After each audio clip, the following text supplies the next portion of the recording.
شاہ عطار پر ہر آن رحمت کی نظر رکھنا، شاہ عطار پر ہر آن رحمت کی نظر رکھنا، کرے دن رات یہ سنت کی خدمت یا رسول اللہ۔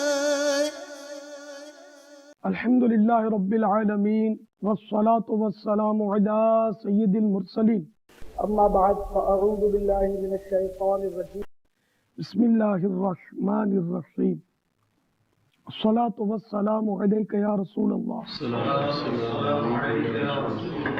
وعلی آلک واصحابک یا حبیب اللہ، الصلاة والسلام علیک یا نبی اللہ وعلی آلک واصحابک یا نور اللہ۔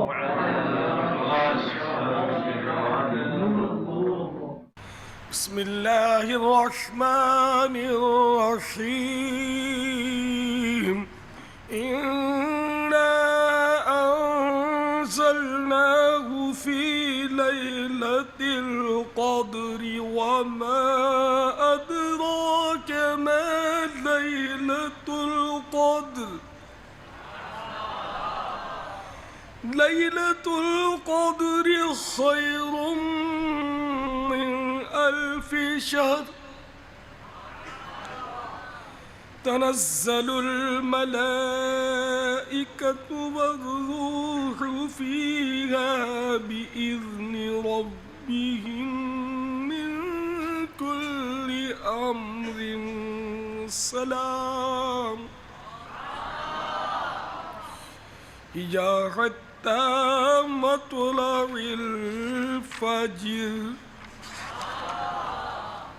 میرے آقا نعمت امام اہل سنت عظیم البرکت عظیم المرتبت پروان شمع رسالت مجدد دین و ملت مولانا شاہ امام احمد رضا خان علیہ رحمت الرحمن اپنے شہرۂ آفاق ترجمہ قرآن کنز الایمان میں اس کا ترجمہ کچھ یوں کرتے ہیں۔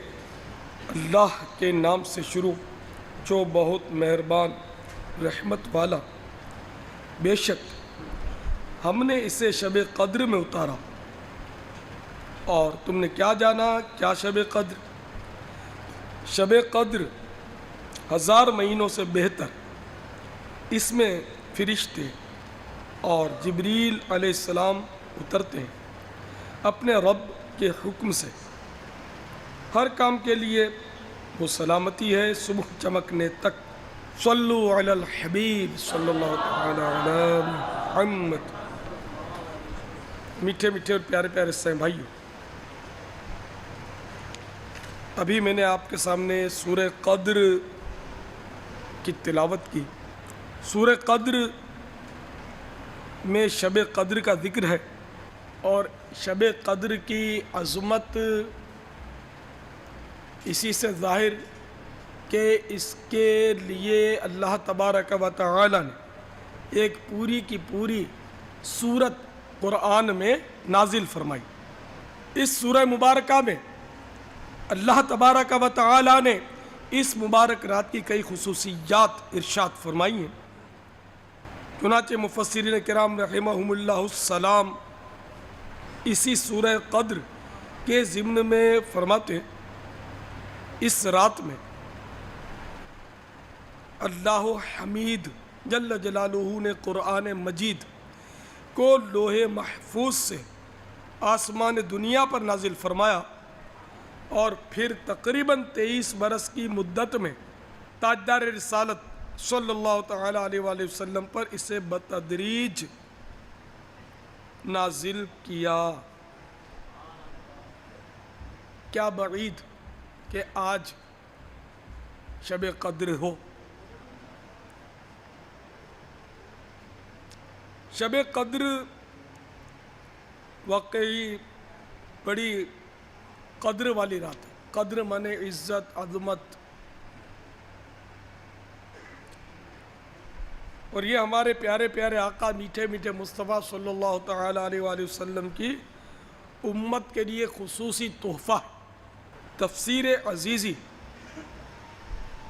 میں حضرت سیدنا شاہ عبدالعزیز محدث دہلوی علیہ رحمۃ اللہ القوی نقل کرتے ہیں، جب ہمارے میٹھے میٹھے آقا مکی مدنی مصطفیٰ صلی اللہ تعالیٰ علیہ وآلہ وسلم نے سابقہ انبیاء کرام علیہ السلام کی امتوں کی طویل عمروں اور اپنی امت کی قلیل عمروں کو ملاحظہ فرمایا تو غمخوار امت تاجدار رسالت صلی اللہ تعالیٰ علیہ وآلہ وسلم کا قلب مبارک شفقت سے بھر آیا اور سرکار نامدار صلی اللہ تعالیٰ علیہ وآلہ وسلم غم زدہ ہو گئے کہ میرے امتی اگر خوب نیکیاں کریں جب بھی ان کی برابری نہیں کر سکیں گے. چنانچہ اللہ رب العزت جل جلالہ کی رحمت جوش پر آئی اور اس نے اپنے پیارے محبوب صلی اللہ تعالیٰ علیہ وآلہ وسلم کو لیلۃ القدر عطا فرمائی. کیونکہ لیلۃ القدر جو ہے یہ 1000 مہینوں سے بھی زیادہ، یعنی 1000 مہینوں سے بھی بہتر ہے. اس میں جو کچھ عبادت کی جائے تو اس کا ثواب 1000 مہینوں سے بھی زیادہ جیسے عبادت کی. اور یہ تو بالکل نص قطعی ہے اس پر قرآن پاک کی، خیر من 1000 شہر، شب قدر 1000 مہینوں سے بہتر. پھر اس میں مزید اس کی شان میں یہ بھی ہے تنزل الملائکۃ والروح، اس میں فرشتے اور جبریل علیہ السلام اترتے ہیں. فیہا بإذن ربہم، اپنے رب کے حکم سے. تو اس میں سیدنا جبریل علیہ السلام اور دیگر فرشتے نزول فرماتے ہیں. شب قدر میں یہ فرشتے جو ہیں خصوصاً جبریل امین علیہ السلام یہ مسلمانوں میں سے جو مسلمان عبادت کرتے ہیں ان سے مصافحہ فرماتے ہیں.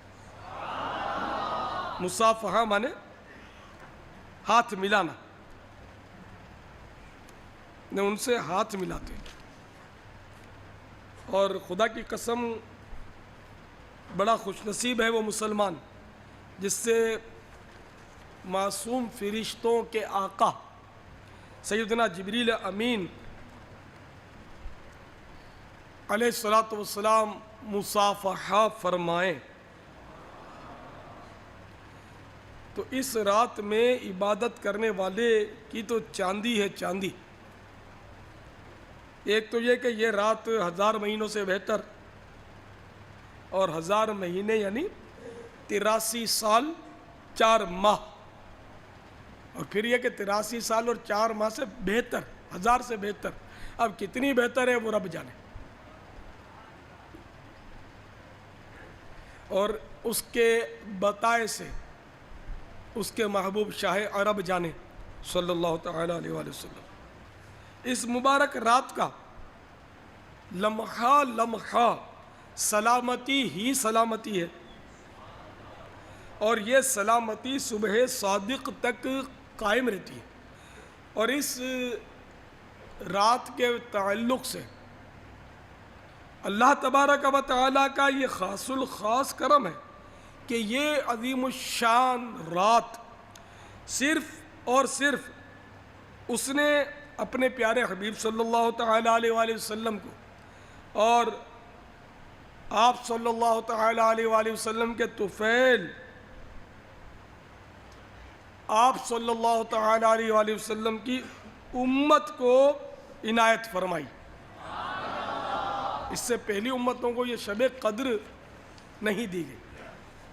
تو یہ کتنی عظیم الشان رات ہے، اور کتنے خوش نصیب ہیں وہ مسلمان کہ جو اس رات کو عبادت میں گزارتے ہیں۔ مگر ہماری اکثریت کو شب قدر کی قدر نہیں۔ اور یہ رات جو تھی، یہ اس میں صحابہ کرام علیہم الرضوان کی حسرت بھی سبب بنی ہے۔ چنانچہ حضرات صحابہ کرام علیہم الرضوان نے جب حضرت شمعون رحمۃ اللہ تعالی علیہ کی عبادات و جہاد و تکالیف و مصائب کا تذکرہ سنا، تو انہیں حضرت سیدنا شمعون رحمۃ اللہ تعالی علیہ پر بڑا رشک آیا، کیونکہ حضرت شمعون رحمۃ اللہ تعالی علیہ نے بڑی عبادتیں کی تھی۔ چنانچہ روایات میں آتا ہے، بلکہ شورِ قدر کی شان نزول ایک یہ بیان کی جاتی ہے کہ حضرت شمعون رحمۃ اللہ تعالی علیہ نے 1000 مہینے یعنی 83 سال 4 مہینے اس طرح اللہ تبارک و تعالی کی عبادت کی کہ رات کو قیام، رات ساری عبادت کرتے، اور دن کو روزہ رکھنے کے ساتھ ساتھ اللہ جل جلالہ کی راہ میں کفار کے ساتھ جہاد بھی کرتے، اور اس قدر طاقتور تھے کہ لوہے کی وزنی اور مضبوط زنجیروں کو اپنے ہاتھوں سے توڑ ڈالتے تھے۔ کفار ناہنجار نے جب دیکھا کہ حضرت سیدنا شمعون رحمت اللہ تعالی علیہ پر کوئی بھی حربہ کارگر نہیں ہوتا، تو باہم مشورہ کرنے کے بعد بہت سارے مال و دولت کا لالچ دے کر آپ رحمت اللہ تعالی علیہ کی زوجہ کو اس بات پر آمادہ کر لیا کہ وہ کسی رات نیند کی حالت میں پائے تو انہیں نہایتی مضبوط رسیوں سے خوب اچھی طرح جکڑ کر ان کے یعنی کافروں کے حوالے کر دے۔ چنانچہ بے وفا بیوی نے ایسا ہی کیا۔ جب آپ رحمت اللہ تعالی علیہ بیدار ہوئے اور اپنے آپ کو رسیوں سے بندھا ہوا پایا تو فوراً اپنے اعضاء کو حرکت دی، دیکھتے ہی دیکھتے رسیاں ٹوٹ گئیں اور آپ رحمت اللہ تعالی علیہ آزاد ہوئے۔ پھر اپنی بیوی سے استفسار کیا، مجھے کس نے باندھ دیا تھا؟ بے وفا بیوی نے وفاداری کی نقلی اداؤں سے جھوٹ موٹ کہہ دیا کہ میں تو آپ کی طاقت کا اندازہ کر رہی تھی کہ آپ بھلا ان رسیوں سے کس طرح اپنے آپ کو آزاد کرواتے۔ بات رفع دفع ہو گئی۔ ایک بار ناکام ہونے کے باوجود بے وفا بیوی نے ہمت نہ ہاری اور مسلسل اس بات کی تاک میں رہی کہ کب آپ پر نیند طاری ہو اور وہ انہیں پھر باندھ دے۔ چنانچہ ایک بار پھر موقع مل گیا، لہذا جب آپ رحمت اللہ تعالی علیہ پر نیند کا غلبہ ہوا تو ظالمہ نے نہایتی چالاکی کے ساتھ لوہے کی زنجیروں میں اچھی طرح آپ کو جکڑ دیا۔ جو ہی آپ رحمت اللہ تعالی علیہ کی آنکھ مبارک کھلی، ایک ہی جھٹکے میں زنجیر کی ایک ایک کڑی الگ کر دی اور بآسانی رہا ہو گئے۔ بیوی یہ منظر دیکھ کر سٹ پٹا گئی، مگر مکاری سے کام لیتے ہوئے وہی بات دوہرا دی کہ میں تو آزما رہی تھی۔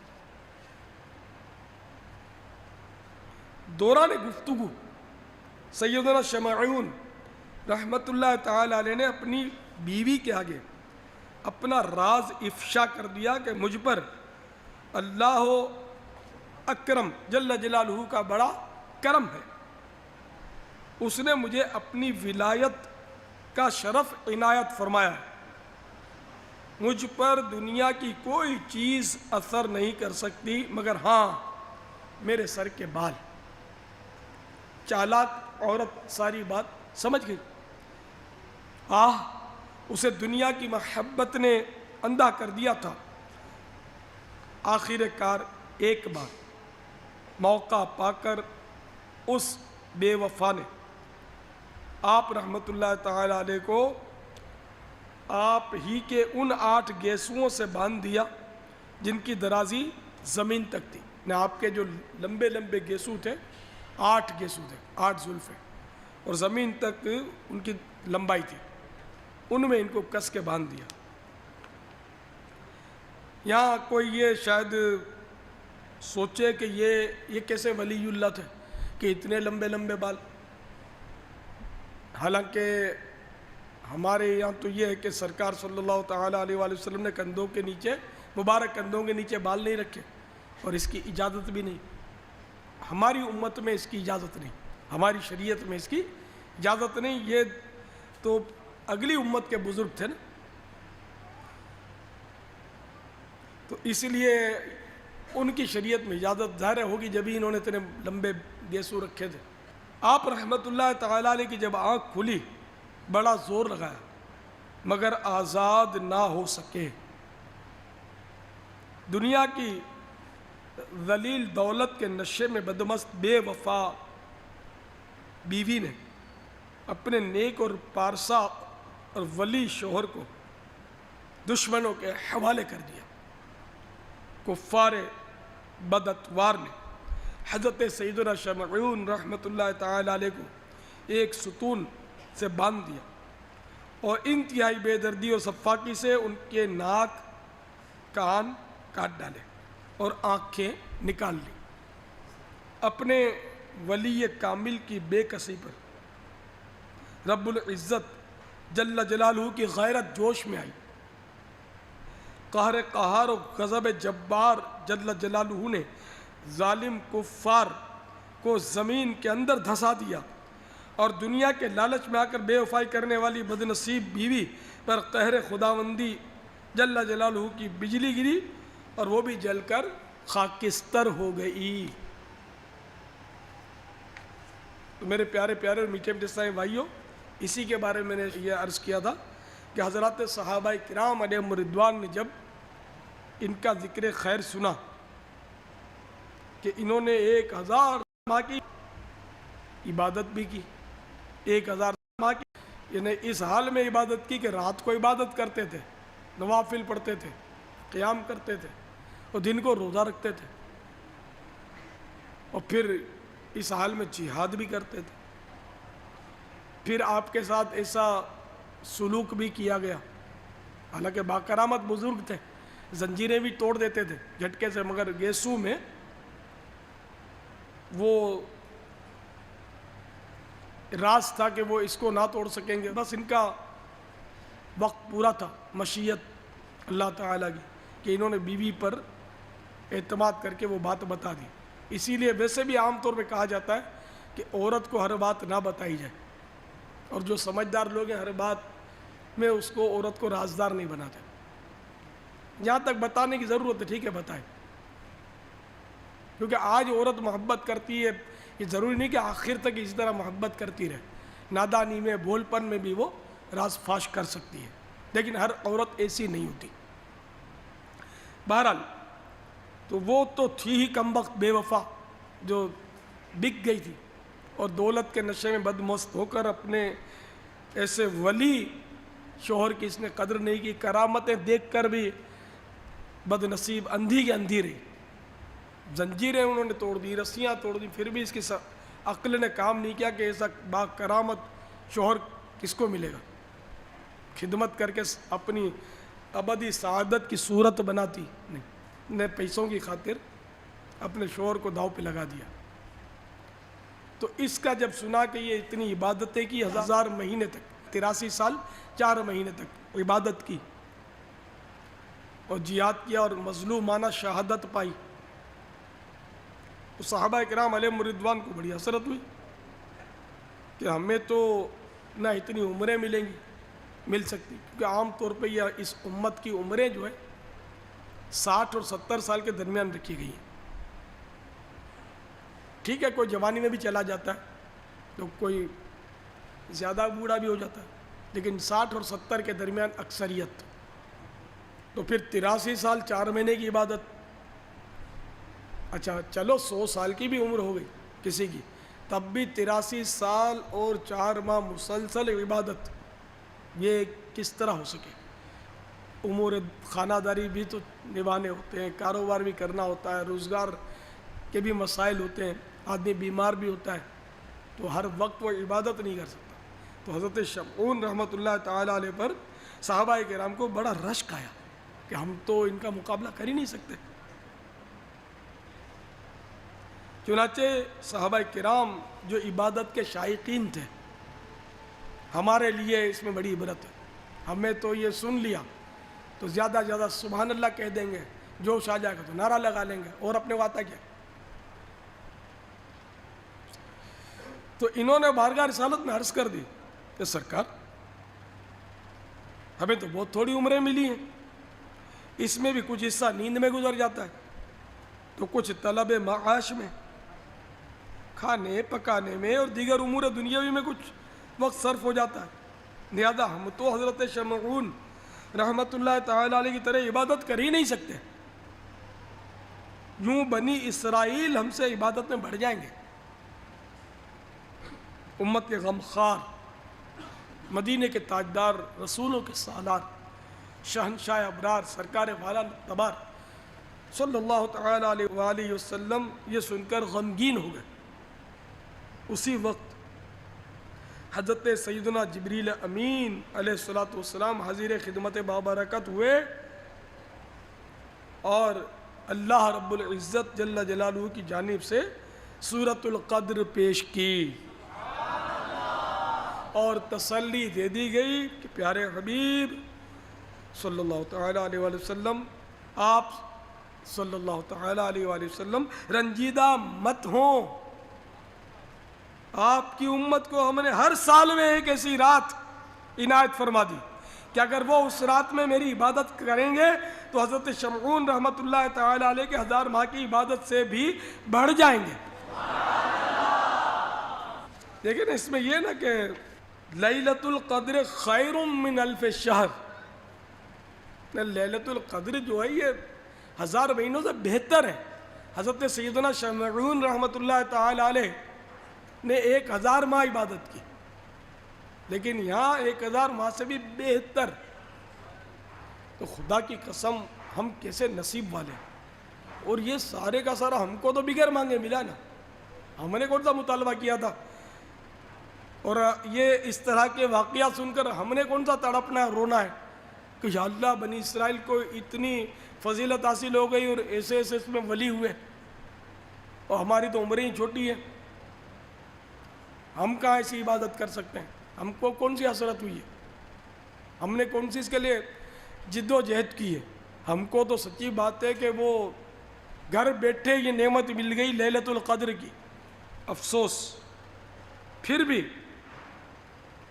شب قدر کی قدر ہم کو نہیں ہے۔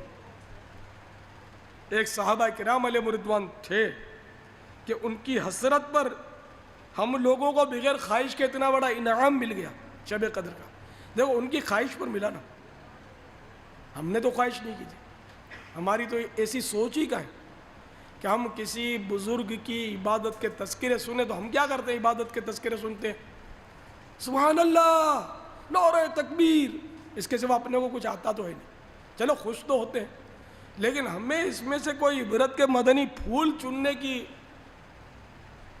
سعادت کب ملی، ہم نے کب سوچا کہ انہوں نے یہ عبادت کی تو یہ واقعہ صرف داد اور تحسین کے نعرے بلند کرنے کے لیے سننا سنانا ہے، یا اس سے کچھ اپنے لیے بھی سامان عبرت حاصل کرنا ہے کہ ان بزرگوں نے اتنی اتنی عبادتیں کی تو ہمیں بھی اس سے عبادت کا شوق بڑھانا ہے، یا خالی مطلب یعنی کہ جھوم کر اور گھوم کر بس وہ سبحان اللہ کہہ کر بلا دینا۔ ہماری حالت تو یہی ہے، یہ بھی سبحان اللہ کہنا بھی نصیب ہوا تو ہوا، ورنہ زبان اس کے لیے بھی نہیں کھلتی کہ ہم سبحان اللہ بھی کہہ پائیں، زبان پر گرے لگ جاتی ہے، فالتو باتیں ساری، یعنی کہ وہ سارا وقت پڑا اس کے لیے، لیکن ہمیں مطلب یعنی اس کی توفیق نہیں کہ اس سے کوئی اپنے لیے درس عبرت حاصل کرے۔ الا ماشاء اللہ، بہت کم ایسے لوگ ہیں جو اس سے درس عبرت حاصل کرتے ہوں۔ تو ہم لوگ کیسے نصیب والے ہیں کہ بغیر خواہش کے ایسی رات ملی، اور وہ بھی ہر سال مل رہی ہے، سال میں ایک بار ملتی ہے، کہ سال میں ایک بار اس شب قدر کو ہم عبادت کر لیں تو جناب والا 83 برس 4 ماہ سے زیادہ کا ثواب پالیں۔ ہمیں توفیق کا، ہمارے پتہ ہماری تو حالت یقین مانے یہ ہے کہ اگر ہمیں کوئی بتا بھی دے کہ آج شب قدر ہے، یقینی طور پر بھی کوئی بتا دے بالفرض کہ آج شب قدر ہے، اپنے سے کچھ بھی نہیں ہونا، نہ ہماری تو حالت یہی ہے کہ وہی رفتار بے ڈھنگی جو پہلے تھی سو اب ہے۔ حالانکہ شب قدر جو ہے اس کا یقینی طور پر ہمیں پتہ چلتا نہیں ہے، شب قدر پوشیدہ رکھی گئی ہے۔ حضرت سیدنا عبادہ بن صامت رضی اللہ تعالیٰ عنہ نے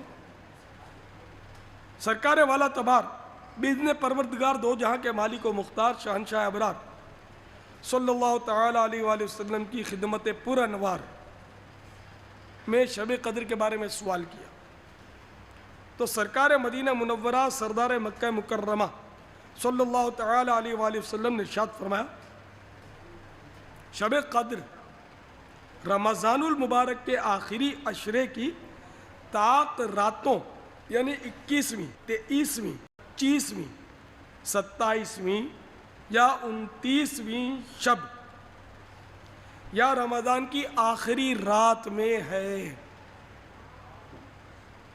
تو جو کوئی ایمان کے ساتھ بنیت ثواب اس مبارک رات میں عبادت کرے اس کے تمام گزشتہ گناہ بخش دیے جاتے ہیں۔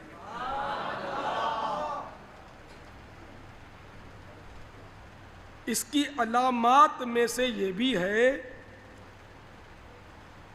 کہ وہ مبارک شب کھلی ہوئی، روشن اور بالکل صاف و شفاف ہوتی ہے۔ اس میں نہ زیادہ گرمی ہوتی ہے نہ زیادہ سردی، بلکہ یہ رات معتدل ہوتی ہے، گویا کہ اس میں چاند کھلا ہوا ہوتا ہے۔ اس پوری رات میں شیاطین کو آسمان کے ستارے نہیں مارے جاتے۔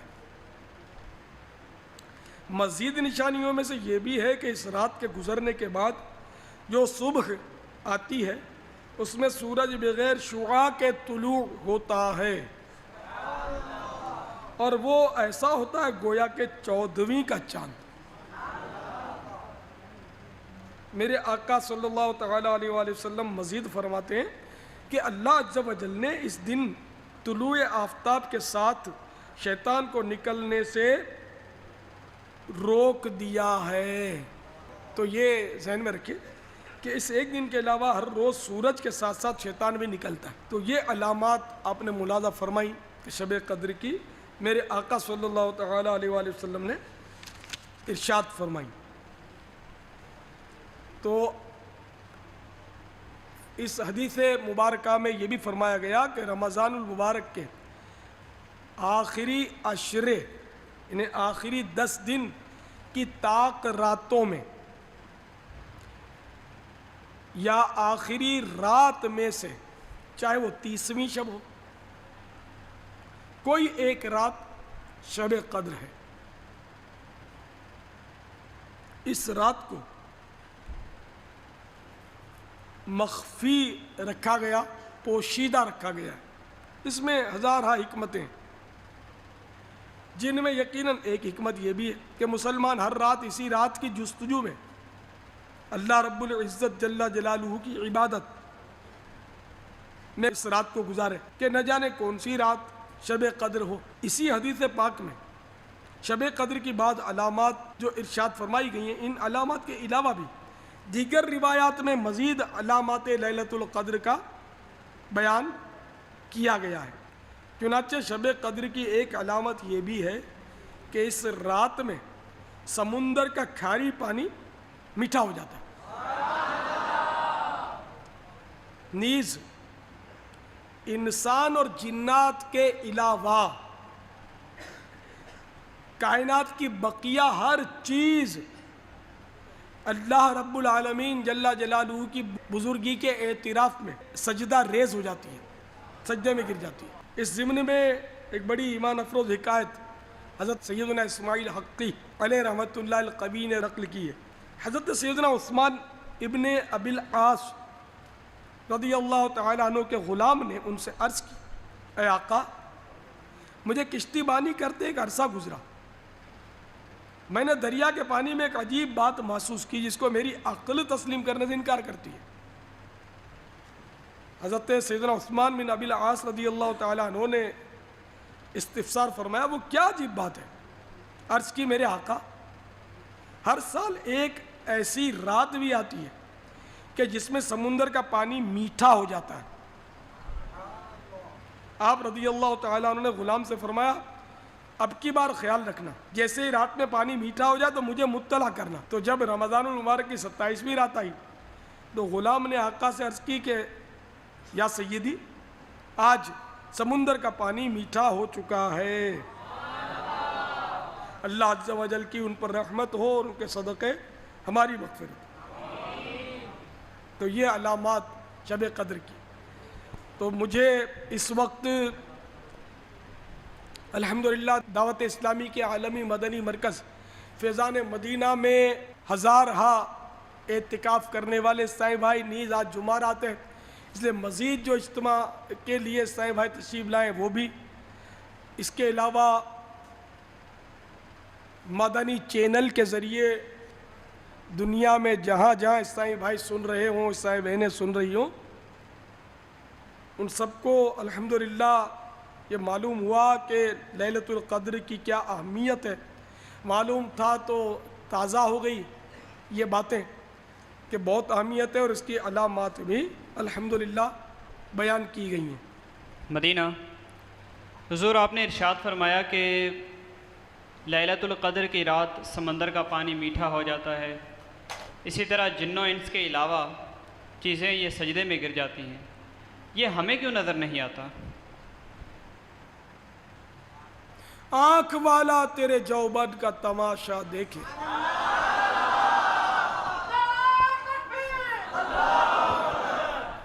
آپ لوگ تو ایسے خوش ہو گئے کہ سارے آنکھ والے بیٹھے۔ دیوانوں، کس کے پاس آنکھ ہے شب قدر دیکھنے کی؟ آپ تو ایسے خوش ہو گئے جیسے کہ سب کے پاس آنکھ ہے اور سب پہنچے ہوئے آنکھ والے۔ کیا آنکھ والا، میرا شعر تو سمجھو یار، آنکھ والا تیرے جوبن کا تماشا دیکھے، دیدہ کور کو کیا آئے نظر، کیا دیکھے۔ تو ہمارے پاس بولے والے دیوانوں وہ آنکھ کہاں ہے کہ ہم بھی لیلۃ القدر کی علامات اور یہ عظیم الشان کرامات اس کی دیکھ سکیں؟ اپنے پاس آنکھ نہیں، ہم تو آنکھیں ہوتے ہوئے بھی اس معاملے میں اندھے ہیں، نظر نہیں آتا۔ تو علامات تو اس کی کئی ہیں مگر ہمیں نظر نہیں آتا۔ تو اس ضمن میں علماء کرام رحمہم اللہ السلام فرماتے ہیں کہ ان باتوں کا علم ہر ایک کو نہیں ہو سکتا، کیونکہ ان کا تعلق کشف و کرامات سے ہے۔ اسے تو وہی دیکھ سکتا ہے جس کو بصیرت، یعنی دل کی نظر، ایک تو ہوتی ہے بصارت، دونوں میں صاد ہے۔ بصارت مانے آنکھوں کی نظر، تو اپنے پاس چلو بصارت تو سلامت ہے، بعضوں کو تو اس سے بھی محرومی ہے، اور جس کو بصارت سے محرومی ہو یہ ضروری نہیں کہ بصیرت سے بھی محروم ہو۔ بصیرت مانے دل کی آنکھ، بصارت مانے ظاہری نظر، بصیرت مانے دل کی نظر۔ تو جس کی بصارت زائل ہو گئی ہو تو یہ ضروری نہیں کہ وہ بصیرت سے محروم ہو سکتا ہے اس کی دل کی آنکھ روشن ہو، یہ ہو سکتا ہے۔ اور جیسا کہ کسی نے کہا ہے نا، بصارت کھو گئی لیکن بصیرت تو سلامت ہے، یعنی میری ظاہری آنکھیں تو روشن نہیں ہے، میں نابینا ہوں۔ خیر میں نابینا ہوں تو کیا ہوا، میرے دل کی آنکھ تو سلامت ہے۔ بصارت کھو گئی لیکن بصیرت تو سلامت ہے، مدینہ ہم نے دیکھا ہے مگر نادیدہ نادیدہ، مدینہ ہم نے دیکھا ہے مگر نادیدہ نادیدہ۔ نے اگرچہ میں نابینا ہوں مگر میں نے بغیر آنکھوں کے مدینہ دیکھا ہے۔ نے شاعر یہ کہتا ہے، یوں تو مجھے بہت نابیناؤں سے واسطہ پڑا ہے جو بولتے ہیں کہ دعا کر دو کہ ہماری آنکھیں روشن ہو جائیں، لیکن ایک بار میرے پاس ایک نابینا آیا تھا اور اس نے کہا کہ مجھے آنکھیں نہیں چاہیے، مجھے یہ ظاہری آنکھیں، بھلے میں نابینا ہوں، کوئی ایسی دعا کر دو کہ میرے دل کی آنکھیں کھل جائیں۔ اب دیکھو یہ اس کی بھی مدنی سوچ تھی۔ بہرحال یہ کہ دل کی آنکھیں کھلنا یہ تو ظاہر کرامات سے ہے، بصیرت، تو جس کو بصیرت، جس کی سلامت ہے، لیلۃ القدر کی علامت وہی دیکھ سکتا ہے، باقی ہم ظاہر بین نگاہوں سے یہ نظر نہیں آ سکتی۔ واللہ تعالی اعلم ورسولہ اعلم، عز وجل وصلی اللہ تعالی علیہ وآلہ وسلم۔ صلو علی الحبیب صلی اللہ تعالی علی محمد۔ یا سیدی، سنا ہے کہ شب قدر سارا سال ہی گھومتی رہتی ہے۔ اس وقت ہزارہ معتکفین کے علاوہ مدنی چینل اور انٹرنیٹ کے ذریعے گھروں میں لوگ آپ کا بیان سن کر مستفیض ہو رہے ہیں، تو کوئی ایسا طریقہ ارشاد فرما دیجئے کہ یہ سارا سال گھومنے کے باوجود ہم شب قدر کو کسی انداز میں پانے میں کامیاب ہو جائیں۔ اچھا جذبہ ہے کہ یہ تو ہے، واقعی کہ ایسی روایات ہیں کہ شب قدر سارا ہی سال گھومتی رہتی ہے، یعنی کہ بے شک یہ روایت بھی ہے اپنی جگہ پر کہ رمضان المبارک کی آخری 10 راتوں میں ہوتی ہے اور طاق راتوں میں ہوتی ہے، اور یہ بھی ہے کہ شب قدر 30ویں رات بھی ہو سکتی ہے، جیسے 29 کا چاند نہ ہوا 30ویں شب آ گئی تو وہ آخری رات ہی لیلۃ القدر ہو جائے۔ بعضوں کے نزدیک 15ویں شب برات جو ہوتی ہے نا شعبان المعظم کی، وہ شب قدر ہے۔ تو یہ کہ بعضوں کے نزدیک تو ہے کہ پورے سال میں کسی رات بھی شب قدر ہو سکتی ہے، کوئی سی بھی رات، جیسا کہ سیدنا امام مالک رحمۃ اللہ تعالیٰ علیہ کے نزدیک شب قدر جو ہے وہ رمضان المبارک کے آخری عشرے کی طاق راتوں میں ہوتی ہے، مگر اس کے لیے کوئی ایک رات مخصوص نہیں، ہر سال ان طاق راتوں میں گھومتی رہتی ہے، یعنی کبھی 21ویں شب لیلۃ القدر ہو جاتی ہے تو کبھی 23ویں، کبھی 25ویں، تو کبھی 27ویں، اور کبھی کبھی 29ویں شب بھی شب قدر ہوتی ہے۔ البتہ امام شافعی رحمۃ اللہ تعالیٰ علیہ کے نزدیک شب قدر رمضان المبارک کے آخری عشرے میں ہوتی ہے اور اس کا دن معین ہے، اس میں قیامت تک تبدیلی نہیں ہوگی، ایک ہی دن مخصوص ہے، قیامت تک یہ بدلے گا نہیں دن، امام شافعی کے نزدیک، مگر یہ نہیں لکھا کہ وہ رات کون سی ہے۔ البتہ حضرت سیدنا امام اعظم ابو حنیفہ رضی اللہ تعالی عنہ سے اس بارے میں 2 قول منقول ہیں۔ نمبر 1، لیلۃ القدر رمضان المبارک ہی میں ہے لیکن کوئی رات اس کی طے نہیں، یہ پورے رمضان میں کسی بھی رات ہے اور کوئی مخصوص رات نہیں، جبکہ حضرت سیدنا امام ابو یوسف اور سیدنا امام محمد رحمۃ اللہ تعالی علیہما کے نزدیک رمضان المبارک کی آخری 15 راتوں میں لیلۃ القدر ہوتی ہے۔ نمبر 2، سیدنا امام اعظم ابو حنیفہ رضی اللہ تعالیٰ عنہ کا ایک مشہور قول یہ ہے کہ لیلۃ القدر پورے سال گھومتی رہتی ہے، کبھی ماہ رمضان المبارک میں ہوتی ہے اور کبھی دوسرے مہینوں میں۔ یہی قول سیدنا عبداللہ ابن عباس، سیدنا عبداللہ ابن مسعود اور سیدنا اکرمہ رضی اللہ تعالی عنہم اجمعین سے بھی منقول ہے۔ تو ایک اور بھی سن لیجیے، بعض بزرگوں نے